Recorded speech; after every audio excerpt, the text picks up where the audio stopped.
Welcome to Heaping Spoonful, a twice-monthly conversation with restaurateurs, chefs, growers, and others who have helped generate the legends associated with eateries across the Mid-South. The team at Benny Keith is proud to sponsor this adventure with the goal of preserving the stories that have helped cultivate an amazing food scene across the Mid-South. So kick back and enjoy a Heaping Spoonful.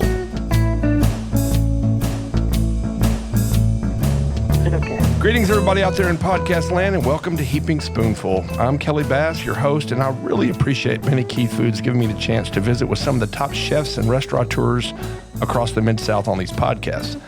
I've been a foodie since long before that term was even invented, and for the better part of 30 years, I had the privilege of writing dining reviews for a couple of Little Rock newspapers and then magazines, back before the internet gave everybody a chance to be a food critic. And I will tell you something I have learned: I like talking about food more than writing about food. Today, our guest is Karen Carrier, chef and owner of a handful of Memphis establishments. Get ready, here we go. The Beauty Shop Restaurant, the Molly LaFontaine Lounge, Back Dough My Yard, Hazel's Lucky Dice Delicatessen, and another roadside attraction catering. Karen, are you busy or are you not busy? No, I'm not busy. You left out one. You left out. I did leave out one. Okay, what did I leave out? Or my music club. Uh-huh. Oh, I should have known that. I think I mentioned it later. I just dropped that ball. Yeah, I think I've got it in here. So we'll talk about all of them. Okay. For sure. I'll tell you, researching my Heaping Spoonful subjects, or maybe we want to call them victims, is super easy with Google. And when I searched for you in Memphis, the first thing that popped up was a feature on the Best Chefs website from 2015. So right. 7 years ago.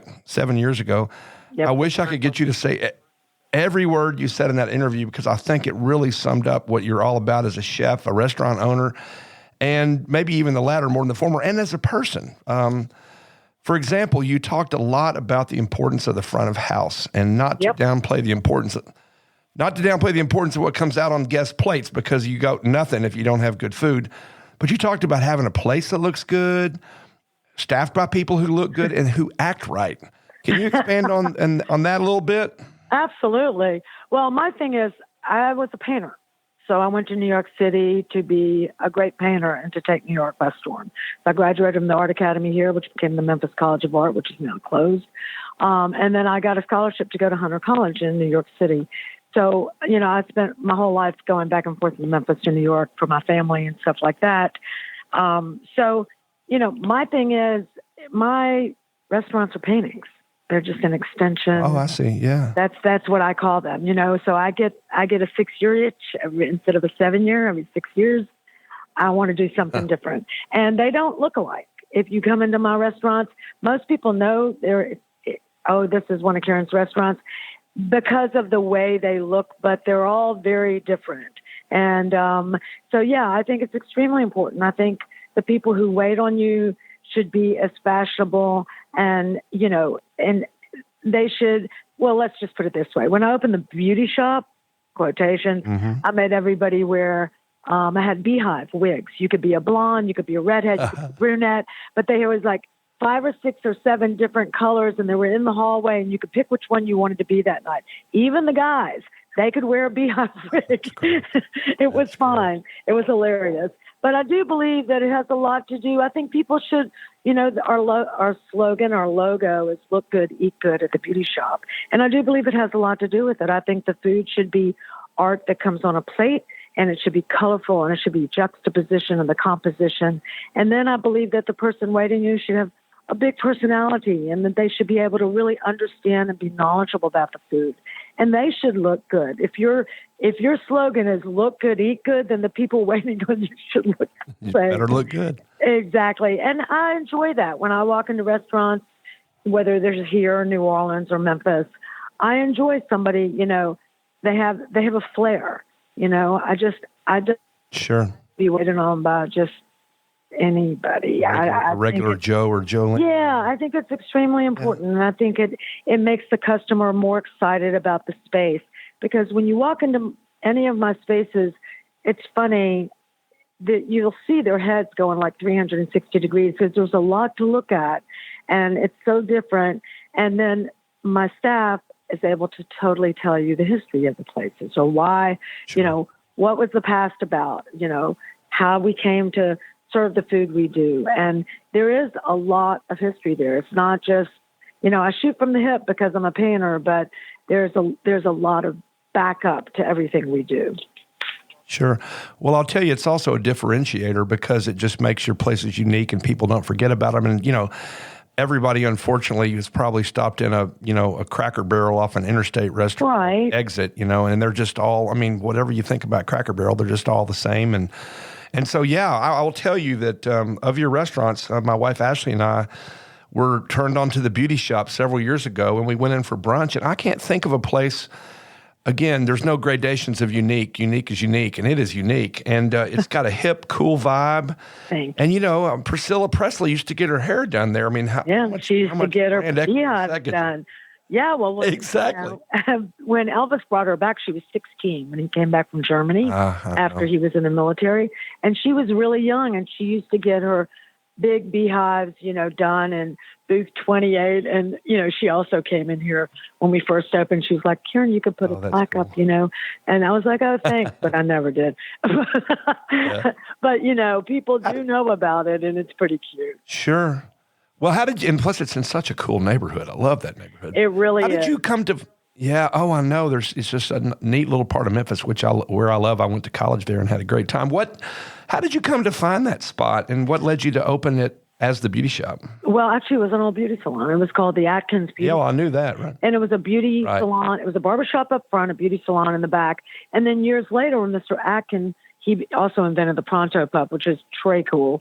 And then after he let go of it, it became Hollywood Design. Now, that was another beauty salon, but I was in New York City during those 10 years. And that was Robin Tucker's place.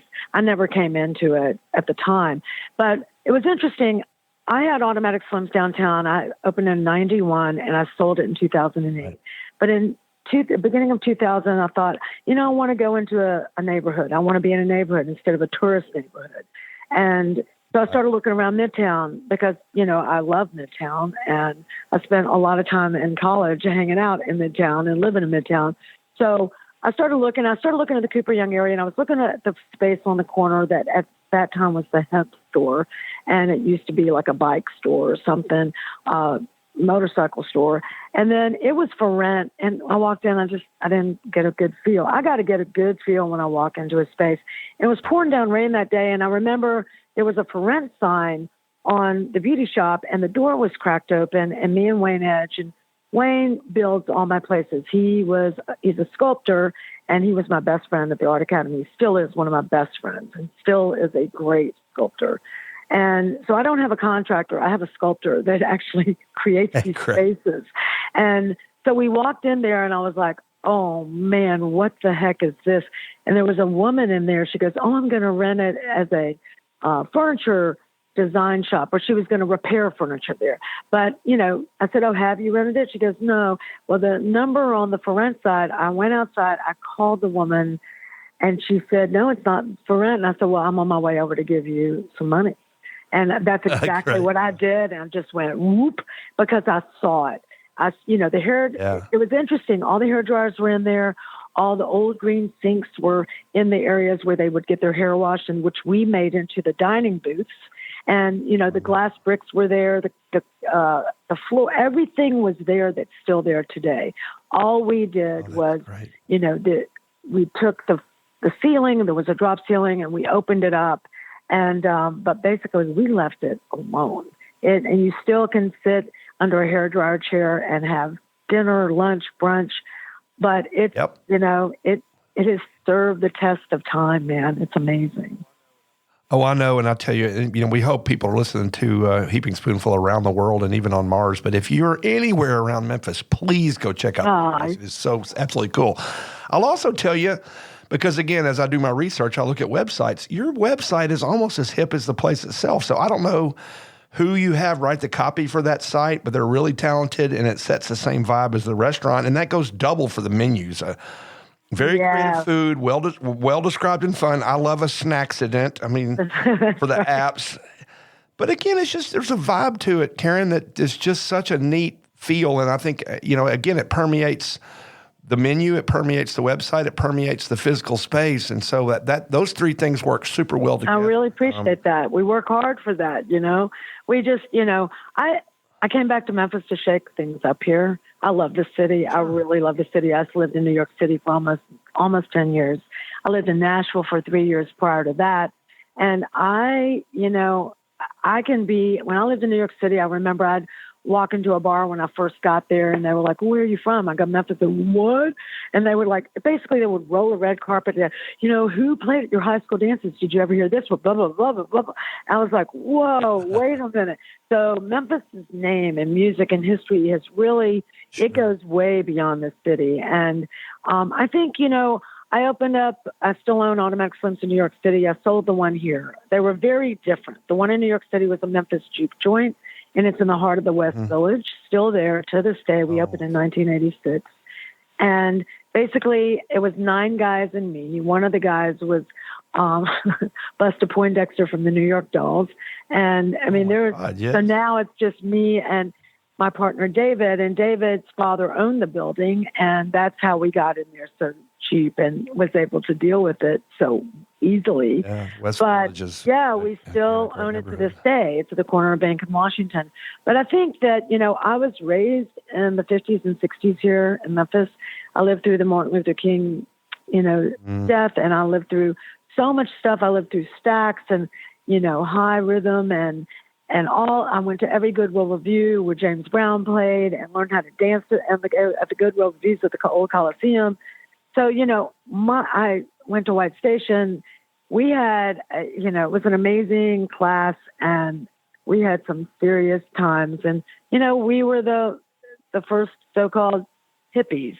And, we definitely were changing the way our parents knew us to be as young kids. So I think it just went on in my life, as far as music. That's why I wanted to always open a music club, So it's really, there's a lot of history behind all of it. It didn't just happen off the cuff, so to speak, Sure. And I love that the path you went back and forth from Memphis to New York and brought Memphis to New York and New York to Memphis. And, I started college. Elvis died on my 18th birthday, and I started college at Southwestern in Memphis, now Rhodes College 2 weeks later. That's right. 1977 to 81 was a freaky time to be in Memphis because the whole world was flipping out, and Graceland wasn't open yet, and people were coming and just standing around crying by the statue down by number 1 Beale Street. And I was in Jamaica and couldn't get home. Oh wow. Couldn't get a flight home, but it was the first time I've been in Jamaica. Yeah. And I'm like, Karen, Elvis died today. I was like, what? I mean, it was amazing. But you're right. It was stuck in Jamaica. Yeah, right. It was a weird time.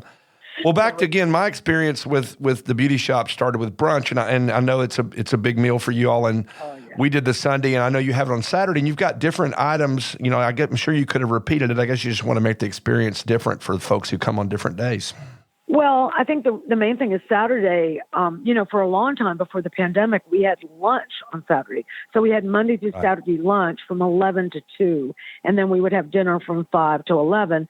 Well, and then we had brunch. So brunch is an interesting story. We have brunch, we open at 10, and we go to 3 on Sundays. But the difference is, the biggest difference is that Sunday is huge. It's a huge menu. Yep. And so after the pandemic, what I did when we reopened for brunch, because that was the first thing, we reopened for brunch and for dinner. And I decided, everybody always came in here on Saturdays asking for brunch. So I was like, we're going to start a smaller brunch menu on Saturdays because we're only open 3 hours, if you think about it. It's only 11 to 2. Sure. And so that's why that brunch menu is sort of a smaller version of Sunday, but Sunday is insane. It's a big menu, and we roll it out. But, the history of brunch is interesting here. When I opened the beauty shop, it's interesting. I had the beauty shop open for brunch, lunch, dinner. And I had the beauty shop general store, which is next door where Bar DKDC is, which prior to Bar DKDC, when I first opened the beauty shop, I had the beauty shop general store. And we sold another roadside attraction. That's my catering business. Prepared foods to go. I sold my friends Amy Downs hats from New York City. I sold Jaredon shoes from New York City. They were Italian shoes for men and women. Sold Den Stool's chocolates. I sold coffees and all kinds of vegetables. I sold all kinds of cheeses. I mean, it was wild in here. But to be honest with you, I sold old Vespas and refurbished bicycles. But people were like, what is this?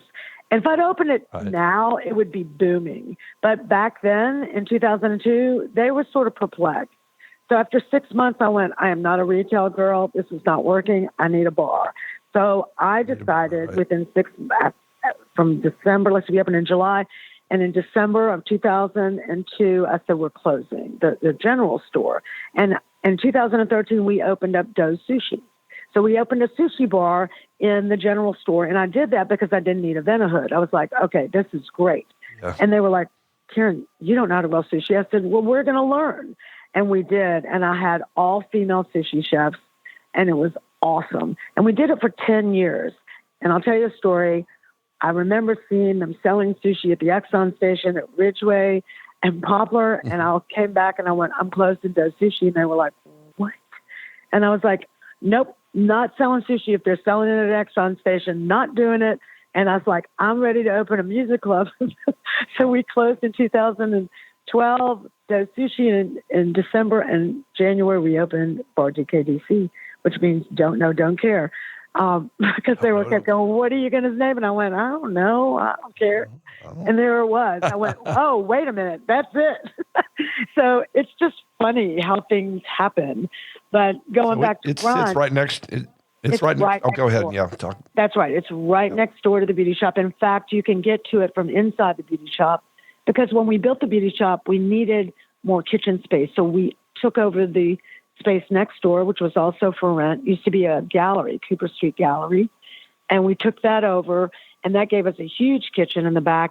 And then I was like, well, I've got to do something with the front. So that's when I opened the general store. And then, of course, then came the sushi bar. It's very interesting.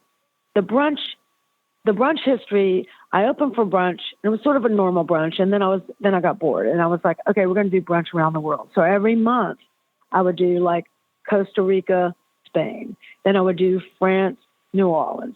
Then I would do Israel. Then so every month we would change to a different country, and people loved it. And we really researched it, really put out that food.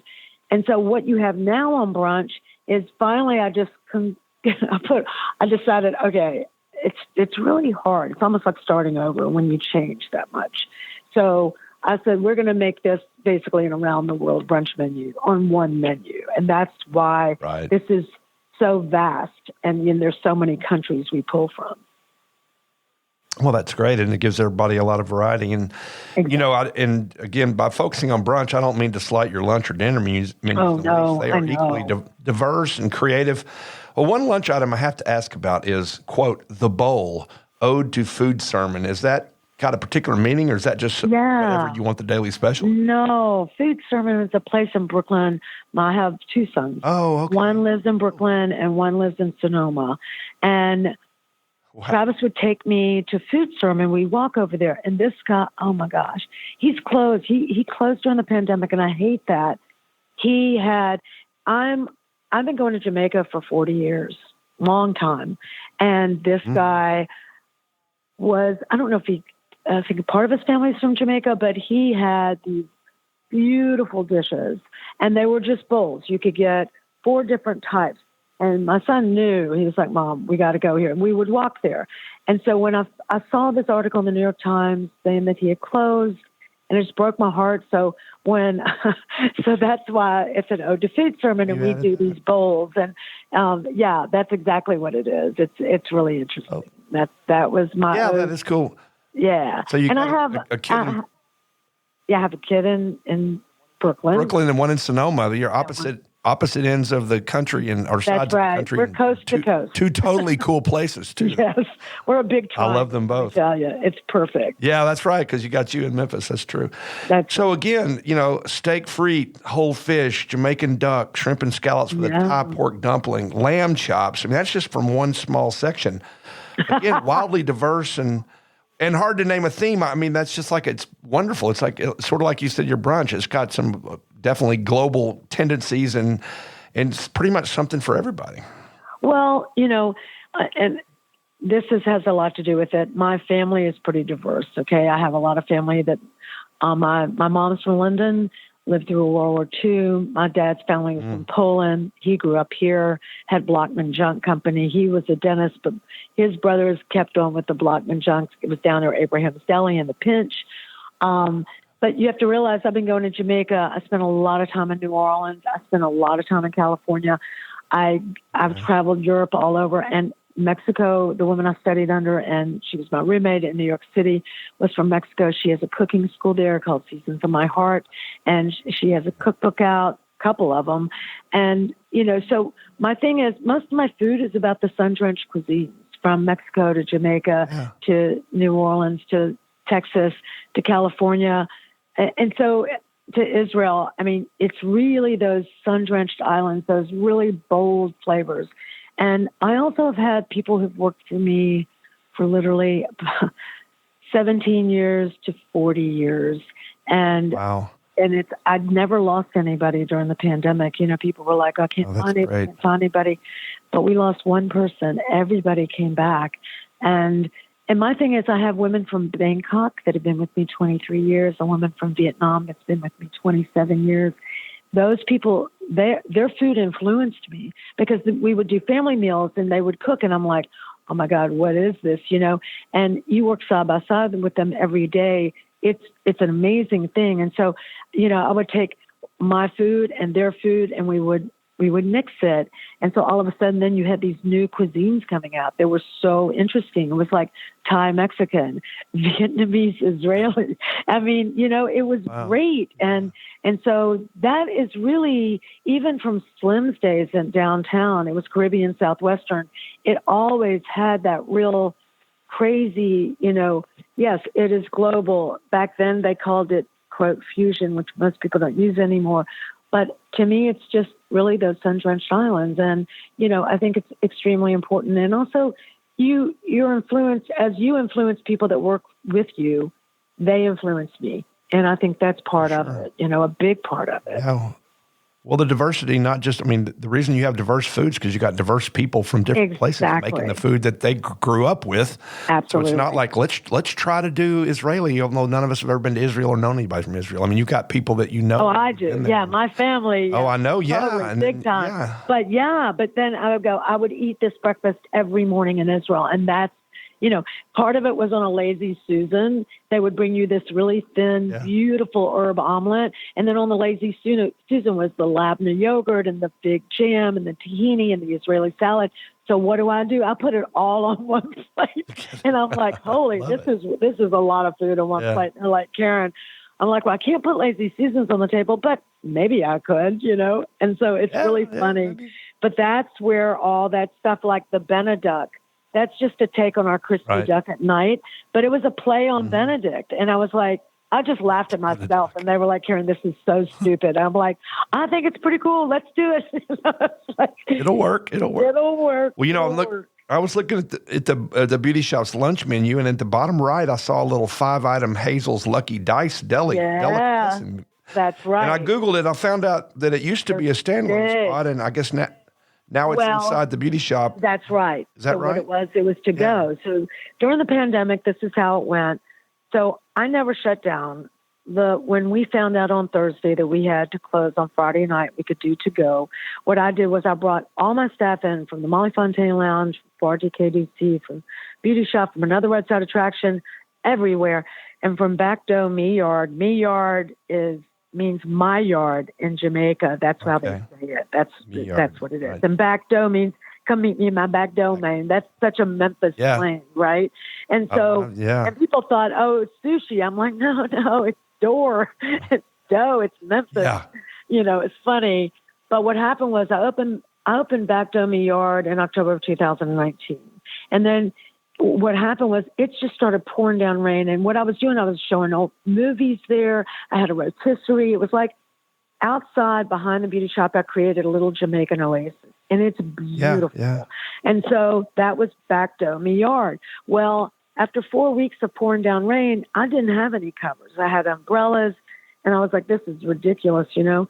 I said, screw it. Let's just shut down. We'll open up in March. Well, here comes March, and there's the pandemic. So that never reopened. Yeah. And then what happened was I brought everybody in. I had 2 computers on the bar. I made everybody fill out their unemployment. And then, of course, they all left. I kept Shay Widmer, who's been my chef since she came to me at 17. She's learned every facet of dough sushi, front, back, every facet of the beauty shop. And finally, she became the main chef at the beauty shop. And I said, Shay, you're going to work with me. And we stayed open. We did to go Monday through Saturday night and brunch on Sunday. So we worked 7 days. And I had one guy taking the phone calls up front, one guy going to curbside. I wouldn't let anybody else into the establishment. No one could even walk through the back gate. So what happened was we opened June 7th. I said, okay, we're going to open to the public, and we opened brunch and we opened dinner. Well, my lunch guys work brunch. So when they didn't have any lunch to do because nobody had come back to their offices, I was like, I got to do something. They can't sustain. Now, what I did, I had the payroll protection plan, right?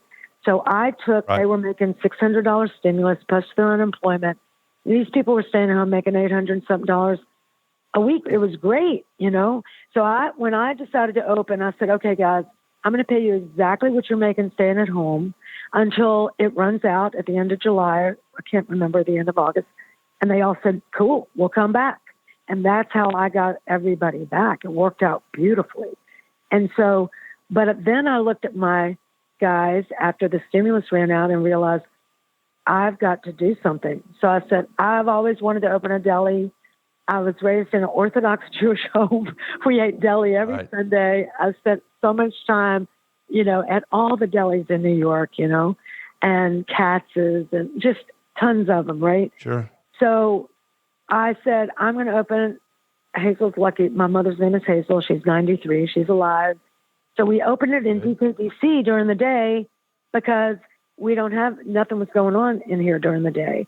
And so it was all to go. And so they had a full-time job, and it was great. And we really went, I mean, I really researched it for a long time, and I found the best pastrami and the best corned beef out of a place in Detroit.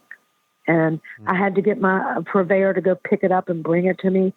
But that's how Hazel's Lucky Dice was born. It was born for sustainability for my staff. And then it just took off. We had no clue how busy we would be. So then when I just... Everybody loves a great deli sandwich, yeah. Exactly. And so when we reopened lunch at the beauty shop, we put it on the lunch menu, and that's what we did. It was a lot bigger than it is right now.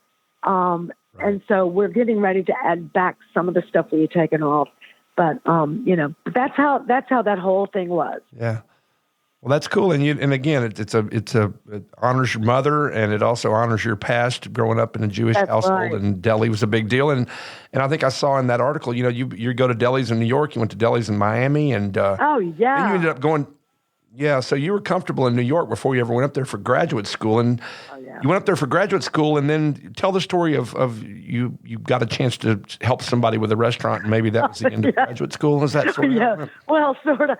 So what happened was, this is a great story. I moved up in August of 1980, and I was starting graduate school in January of 81.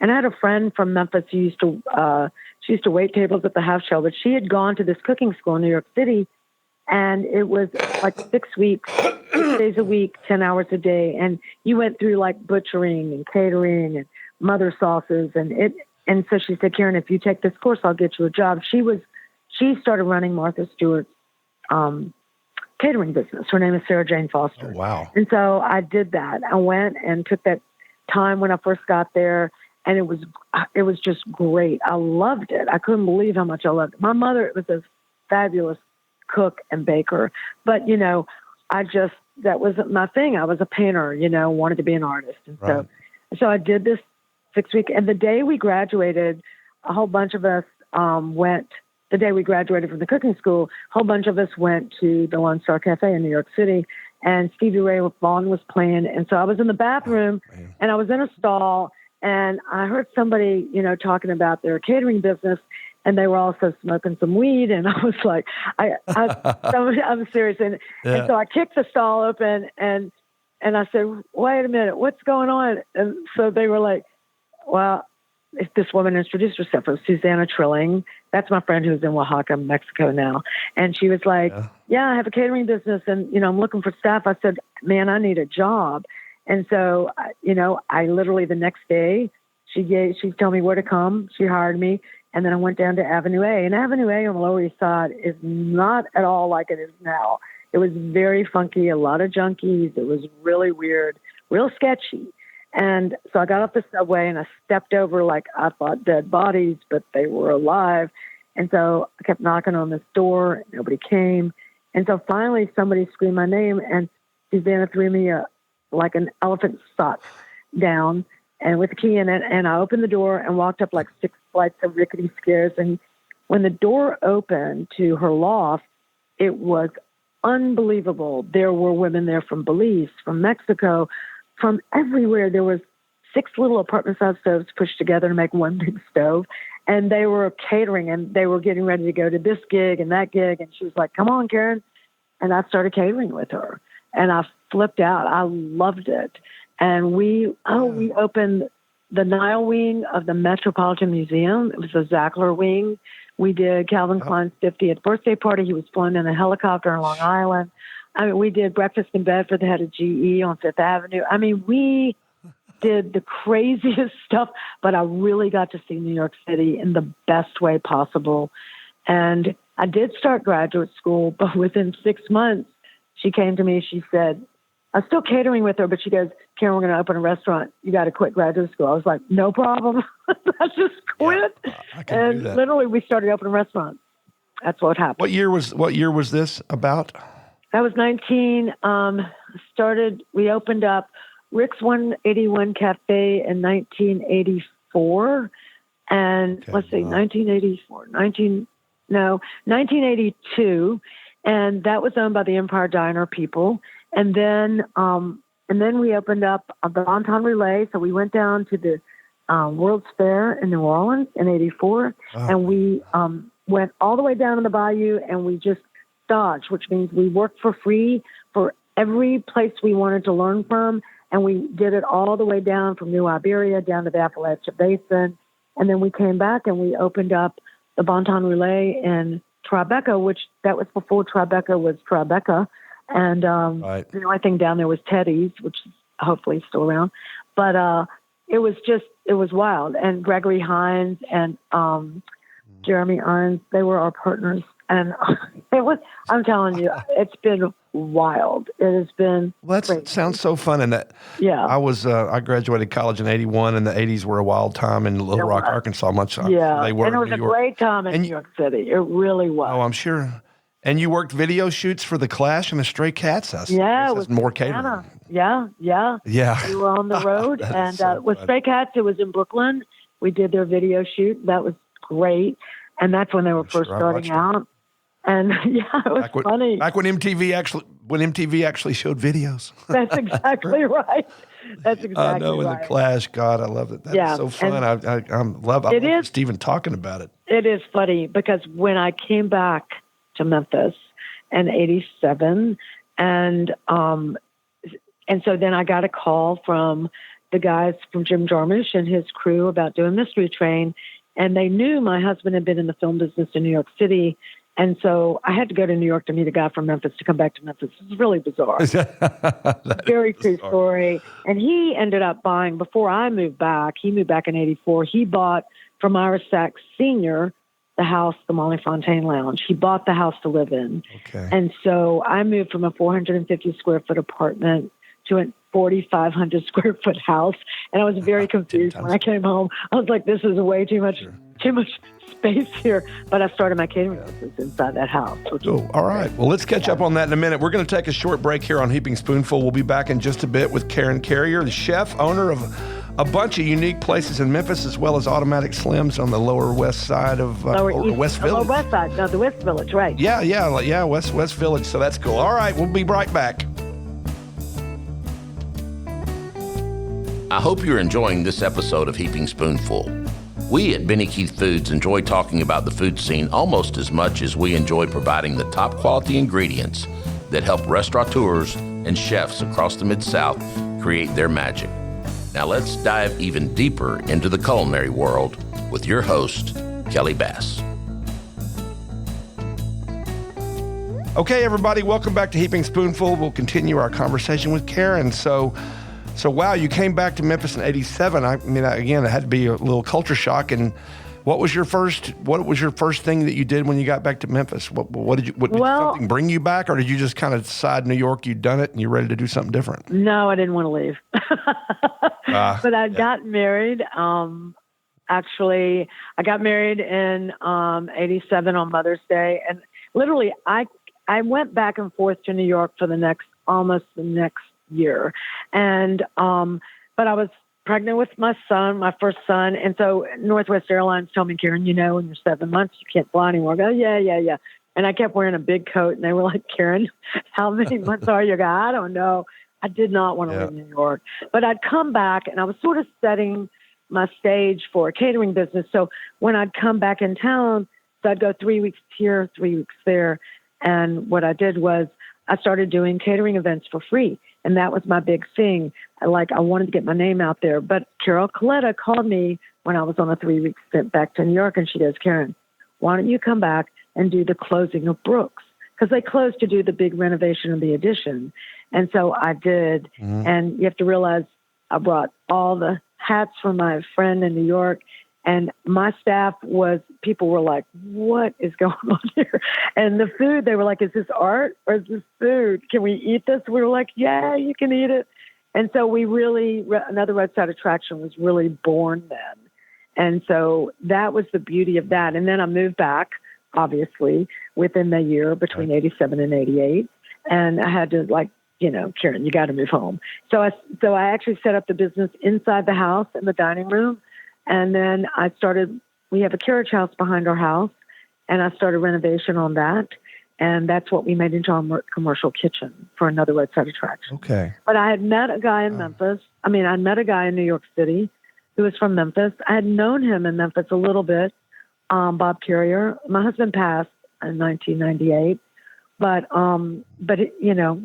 Anyway, he brought me back, and that was really the reason I came home. I knew eventually I'd always wanted to come back home because all Southern girls and boys come home. Well, you were starting a family, you were having a son. Exactly. And I started with another roadside attraction. And then, of course, 5 years later, I started looking for space for the restaurant and, started looking downtown. I wanted to be in a place where people walked. And that was not a lot of places. My parents wanted me to go to a strip mall in East Memphis. I was like, nope. And so, it was great. And so I found the space across from the Peabody Hotel and, and Wayne Edge, the sculptor. We created that space, Automatic Slims. And let me tell you, it was really a mind-blowing place for a lot of people in the city because it was so different. And, the food was so different. It was really colorful. And I miss it. I really do. But in 2005, one of my grill chefs got murdered a block away. And I lost the love for downtown. Yeah. But it's really a popular place. Very well known, very popular. Yeah, it was. I know nothing about it now. Like I said, I don't own it anymore. But for 17 years, we had a great run. And it was amazing. That's really when downtown Memphis was revitalizing, and I love the South Main area and I love walking down through there. I love going to Flight and, there's all kinds of cool spots down there now which is really, really fun. And when we started, we had 13 years after we opened, we put an ad out that said, 13 years later, they built a neighborhood around us because there was nothing around us. We were the Lone Ranger right there on 2nd Street. And it was like a great location because, people could walk out of the Peabody, walk across the street. And, it was amazing. And we were just packed. It was wild in there. We did lunch and dinner, and we were closed on Sundays. And it was amazing. It was a great, great time.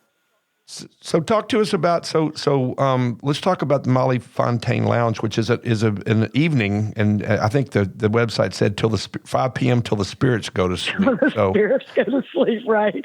That's one of your places. That's not in behind or right next door to the beauty shop. But you told me that. Tell me how you found, because you just talked about that house, and how did you find it, and tell us what the concept is. Well, actually, the Molly Fontaine Lounge, that was our home. That's the house that my husband bought from RSX Senior, and he got a call when he lived in New York from Mark Flanagan and all the guys that used to hang out at Huey's in Midtown. They were like, "Hey, we hear you're moving back, Carrier. You need to buy Ira's house. He's moving to Park City, Utah. We don't want it to get torn down or become a law firm or a doctor's office." So he bought it, and it's amazing. And it's just, you can't ever buy a house like that again. I mean, this house was built in 1886. And so that's the house I moved back into, and that's where my kids were born, and that's where, they were raised till a certain point when we moved out. And so we moved out and moved into Chickasaw Gardens in 94, and I'll tell you why. My catering business was in the back, but my kids, there's a mission on Poplar. And so the mission would let out at 7 a.m. And so the union mission, and everybody and these guys would walk down the back alley, and my kids would start feeding them, and they would pretend like they were catering. And so they would go, "Oh, come in and have some chicken. Here's some milk." And they would open up the backyard, because my backyard was huge, and they would come up the alley, and I'm like, we'd walk in, and I'm like, "Where's the food?" And my kids be taking it out of the coolers and feeding these guys. And I'm like, "Oh my gosh, this has got to stop. This is terrible." I mean, look, they used the hose. Good and terrible. Right, yeah, right. It was good, but it was not good for my catering business. And it was hilarious. So I was like, "Bob, we got to move." So we moved into Chickasaw Gardens in 94. But what happened was, it took us, and I said, "I'm not going to sell this house. I'm going to make it into a restaurant." It took me 2 years to get through Landmarks Commission. We're also on the National Historical Register. And so we had to go through Landmarks, and, I don't even know if Landmarks Commission's around anymore, but, they didn't want us to tear any walls down. And that was good, And so what happened was, I opened up Cielo, which means heaven. And my father had died, and it was a tribute to him. And so we opened it was a French Caribbean restaurant, and we had white tablecloths and the whole thing. I'm not really a white tablecloth girl, but I was like, okay, we're going to give this a shot. Yeah. And so after about 10 years, we had Diane Price. She played at the piano up on the mezzanine. That was like the best. We had a lounge upstairs, but it was all we carpeted the whole thing. It was really beautiful. And after 10 years, I was like, nah, I got to change this. So what happened was, in 2007, I decided to close it down. For 3 months, I went to every estate sale in the city, and I reopened as the Molly Fontaine Lounge. And because the lounge was just hopping always at night at Yellow. And so that's what I do a lot. I change. I just go, okay, let's make this into something else, So that's how Dos Sushi became Bar DKDC. That's how Cielo became the Molly Fontaine Lounge. And that's what it was. It's a cocktail lounge. I mean, is there still food, or is it just mostly a drinks place? No, there was a really great food and small plates and stuff. Now, we have not reopened since the pandemic, and I'll tell you why. For a long time, there was so many, there was Omicron and this one and that. And I just was like, okay, there's a lot of small rooms there, and I didn't want to police anybody in there. I didn't want to keep them apart. I was, 6 feet apart, this, that. It was just, that would have been too much. It's no fun. So we started doing private events there, and we've been doing a ton of private weddings, rehearsal dinners, meetings, video shoots, all kinds of stuff. We are going to reopen. I'm thinking about doing a supper club there. And I'm also thinking about doing 2 nights of house music where people can come in and just dance their jiggies out, because people are looking for that again, So that's something I'm working on right now, That's neat. Yeah. And so meanwhile, your another roadside attraction catering continues, and I hate to continue with my broken record theme, but what a website. I can't believe I'm reading aloud what's on your website, but here I am. Here's the Cliff Notes version of the website. Cocktail parties from 20 to 20,000, seated dinners, breakfast in bed for two, TV commercial shoots, major motion pictures. So all of that harkens back. That sounds like your life in New York a little bit. Oh, absolutely, because that's what I did in New York. We did all kinds of movies. We catered movies. And we catered before, we didn't have a food truck here, before there were, quote, food trucks. You know, they bring in these huge food trucks. Like in Jim Jarmusch from Mystery Train, we catered the whole thing. Mm-hmm. And we catered Great Balls of Fire. We catered, oh my God, Heart of Dixie. And we catered, you know, Family Affair. There was, and we catered, so it was, wow, we catered The Firm. We did a lot. And I was also private chef to Tom Cruise. I was a private chef to Susan Sarandon. And there was years there where there was a lot of films going on here. And especially in the early 90s when, you know, it was booming. And then of course, you know, the food trucks started coming in, those big food trucks. And then we would just start doing third meals, you know, and that was fine because roadside was so busy anyway. But yeah, we would do, you know, craft service, third meals, but it was a wild time. And that was all through roadside, and roadside's still just jamming. You must have a big old kitchen. No, well, it's funny. It was Roadside's kitchen was the carriage house behind my home, behind Molly's. Oh, that's right. Right. But what happened is about 15 years ago, I said, about 13 years ago, I moved Roadside over to the beauty shop because the beauty shop has a huge kitchen and we put a walk-in and out back for them. We have a walk-in inside for us. And so then I started renting out the carriage house. So right now, Raw Girls, in Memphis, they've been there for 4 or 5 years. That's their commissary. That's where they base out of. Wow. Yeah, so it's great. It really is great. Yeah. Yeah, that is. And I'll tell you, again, sticking with the theme of you being accommodating, flexible, and pretty, there's all this on your catering company's website. Again, I'm reading people at your website. We will listen to your wants and needs and hold your hand from beginning to end. We will create a fantastic, memorable event based on your wildest imagination. We will work at your home, office, event space, garage, or closet, depending on your needs. We will plan your menus based on your taste, budget, and dietary needs. We will provide professional, accommodating, and a happy staff to procure your every whim. We will dress in theme costumes. We'll wear wigs, togas, grass skirts, French-made couture. We'll play Cinderella while we mop, sweep, and leave your space pristine, all the while wearing a smile. We will absolutely deliver the most scrumptious, delicious, and beautiful display of food your eyes and stomach have ever experienced. Damn, who could not hire you? I'm telling you, I want to have a big event and have you cater it just so I can see all this action. It's true. I know that is so cool. It's fun. Well, I don't know. Again, I don't know if you write that stuff or your me and my husband write that stuff or the kid. No.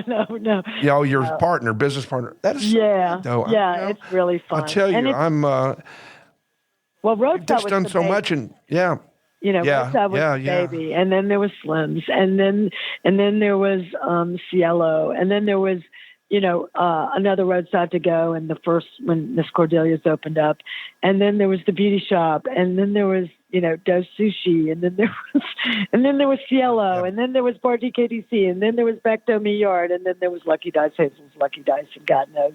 People go, Karen, are you all right? I go, yeah, I'm a little tired. But if I stopped to think about it, I would be crazy. But I don't stop to think about it. For some reason, I just keep on going. Yeah, well, I hope at some point, whether you're going to have a retirement or at least take write a book. You need to write a book. I do. I know, just start talking into a tape recorder and let somebody help you write a book. But I do. So you say every 6 years or so you get a little tired of stuff. Do you have any? Are you pretty status quo for the time being? You rolling with what you got, or do you have some thoughts about doing something? Oh, I got some ideas up my sleeve right now. Yep, I got some ideas up my sleeve, but I'm just going to keep them close to my heart right now. I do not blame you. Well, I'll look forward to hearing more about that, and I really appreciate you being my guest today on Heaping Spoonful. Continued good luck with all your many pursuits in Memphis and New York. Well, I tell you, I also appreciate because they've been good. Oh, I know, really good to me. Yeah, they're good folks, and they're about to have their big food show here, and we're recording this in early May, and in 2 days, oh, really? A food show here. Oh, that's fantastic. And I'm going to go we're getting ready to have our 20-year anniversary at the beauty shop. Oh, so August cool. 6th, yes, we're going to have a second line down Cooper. We're going back August 6th. We're going back to the original menu, and the girls are going to have their beehives up, and we're doing it. And we're going to have all these bands at Amazing. BK. It's going to be incredible. So you got to come. As I tell everybody, I tell everybody I talk to on this, I've got to come see you, and I really want to come meet you. And Memphis is just a couple hours up the Absolutely. 18-wheeler clogged I-40. I know. Well, listen, I also thanks to everybody for listening to Heaping Spoonful. We post new episodes the first and Thursday of each month, so keep an eye and an ear out for them and check out the ones you missed. Thanks, everybody. Have a great rest of your day. We hope you enjoyed this episode of Heaping Spoonful. On behalf of all of us at Benny Keith Foods, Mid-South Division, please know how much we love connecting you with the legends of the culinary scene and their unique stories. I look forward to the next time we can offer you another Heaping Spoonful.